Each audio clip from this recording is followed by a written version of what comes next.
India in details. I think that people of India should know what is happening in Azerbaijan and Turkey, because it clearly seems that due to Operation Sindoor, the media outlets in Azerbaijan and Turkey have almost gone insane. So how sad or frustrated are these three men feeling now? Yes, these three countries, Azerbaijan, Pakistan and Turkey. For years, they have come together on numerous occasions to show their collective strength, to intimidate others and to cover each other's crimes. Together, they believed that they were super powerful and were enough to counter India, especially Pakistanis who were overestimating their capabilities. But in the end, the combination of these three was humiliated by a single country, India. Yes, just one country on its own humiliated them. Yes, all those joint military drills, all that practice, all that hard work, nothing could properly protect Pakistan from a solid Indian bashing. When the real test came, these three, more or less, flopped. Pakistan can lie as much as it wants to, but the authentic satellite images don't lie. And later in the video, I will present the satellite evidence as well, plus a lot more. Top military experts around the world are now explaining how it was a decisive Indian victory. Pakistan was so overconfident because of its drones, but as explained by John Spencer of the Urban Warfare Institute, India neutralized nearly all of them. Of course, the leadership of these three countries seems concerned or scared. And now, in order to undo the damage to their fake reputation, the media outlets of Turkey, Azerbaijan and Pakistan are relying on fake news and propaganda. Let me show you some of that. This is Azer News, Azerbaijan's first English-language newspaper. Take a look.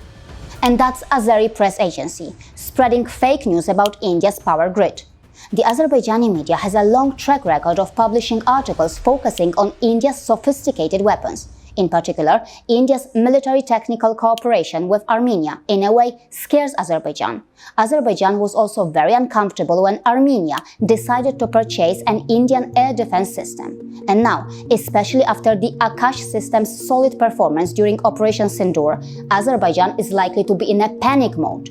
The Azerbaijani media consistently publishes anti-India articles, and while doing that, it also promotes Azerbaijan as a popular destination for Indian travelers. And of course, even though Pakistan was decisively thrashed by India during the clash, the Azerbaijani media continues to praise the Pakistani military.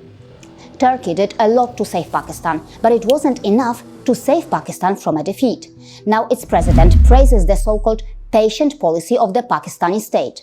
India's victory is a big setback for Turkey. It has also shaken the Turkish media. I want to ask these Turkish media outlets, why are they not giving enough coverage to how India's Akash system destroyed Pakistan's drones?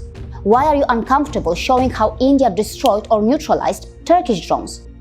Through their deceitful propaganda, both Turkish and Azerbaijani media outlets present Pakistan as a victim and India as an aggressor, while overlooking or mostly ignoring Kashmir's pre-Islamic Hindu heritage and the brutal Islamization of Kashmir's indigenous culture and population.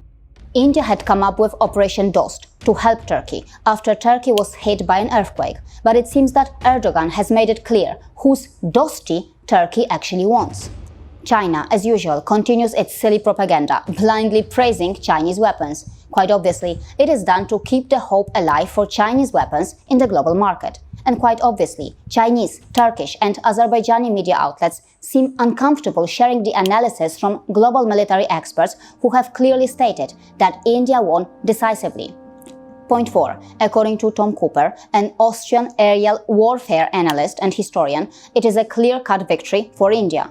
In Tom Cooper's words, Pakistan received blows after blows, and Pakistan was at the receiving end of Indian airstrikes, and it couldn't do anything against them. According to Michael Rubin, who is a former Pentagon official, this is a victory for India.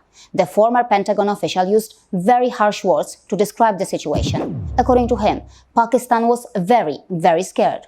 What he said? Well, you can read that here. Now let's see what John Spencer, who is executive director of the Urban Warfare Institute, thinks of this. According to him, India achieved a massive victory. He adds, the Indian Air Force struck 9 terrorist infrastructure targets inside Pakistan. India's military superiority was demonstrated. It is also a victory for India's sophisticated indigenous weapon systems for their stellar performance. Turkey and Pakistan shouldn't forget that India is going to be a major player in drones too. By 2030, this is what India's target is. India is expected to be a global drone hub by 2030. Don't forget that. Now, it doesn't mean Turkey, Pakistan and Azerbaijan did not win anywhere. Using their state-sponsored media, they clearly won when it comes to spreading fake news or propaganda far and wide. Yes, it seems that these three countries won in spreading fake news. Even China is a serious contender. It is not just about the fake news or lies that their ordinary netizens posted. It is about their state-sponsored, state-affiliated or state media outlets that did the dirty job. Of course, it is embarrassing, but then it is also understandable. Pakistan wants to protect its fake reputation. China and Turkey want to protect their weapon industry after some of their top weapons flopped. And Azerbaijan seems to be more or less like a cheerleader trying to stay loyal to its alliance. Point 5. Satellite images and undeniable evidence. No amount of propaganda and fake news from these countries can change the ground reality. Here is an article from the New York Times that destroys their propaganda. So, propagandists, see these satellite images. Can you run away from this evidence? Pakistanis, is this how victory looks to you? Turkey, should this be considered victory? Azerbaijan, tell me, does this look like victory for Pakistan? How can all this humiliation taste like victory to Pakistanis? The article in the New York Times clearly mentions that damage appeared mostly inflicted by India on Pakistani facilities. Point 6. As far as the boycotting of Turkey and Azerbaijan by Indian travelers is concerned, it is just one component of the entire situation.